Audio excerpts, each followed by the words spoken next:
அருமை உடைத்தென்று அசவாமை வேண்டும், பெருமை முயற்சி தரும் என்ற 611வது திருக்குறளை முன்வைத்து இந்த பதிவை தொடங்குகிறேன். இந்த பதிவின் தலைப்பு சனி தசை என்ன செய்யும். கருமாவை பதிவு செய்யும் கிரகமாக சனி இருக்கிறது. சனி என்பது நீதிமான் தன்மையை குறிக்கும். நாம் செய்யும் நல்வினையையும் தீய வினையையும் சேகரித்து தக்கதோர் பாடம் நடத்தும் குணம் சனிக்கு உண்டு.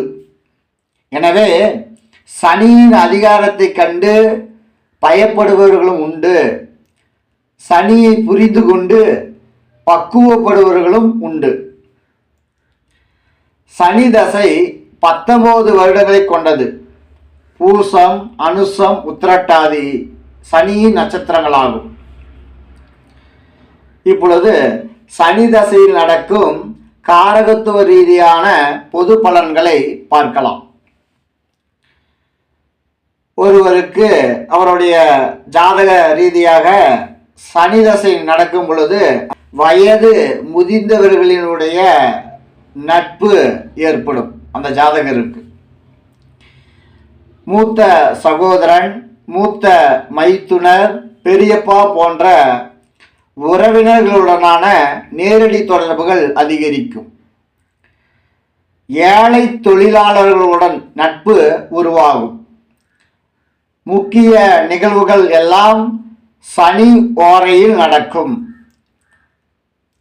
கருப்பு நிற வஸ்துக்களின் சேர்க்கை உண்டாகும். வஸ்துக்கள் என்றால் பொருட்கள்.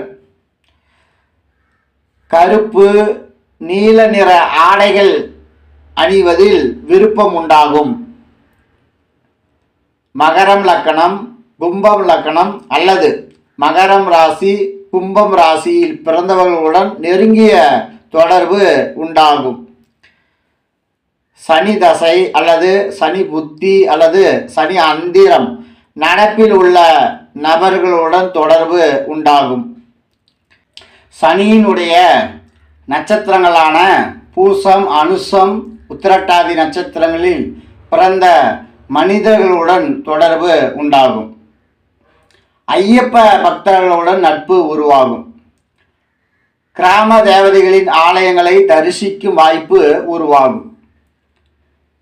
வறுமையில் இருப்பவர்களையும் நோயாளிகளையும் அடிக்கடி சந்திக்க நேரிடும். தொழிலாளர் தலைவர்களுடன் தொடர்பு உண்டாகும். பல் மருத்துவருடன் நட்பு உருவாகும். அசுத்த உணவுகளை உண்ண நேரிடும் என்று சொல்லி இந்த பதிவை நிறைவு செய்கிறேன். நலமும் வளமும் பெருக வேண்டும். நன்றி, வணக்கம். மீண்டும் சந்திப்போம்.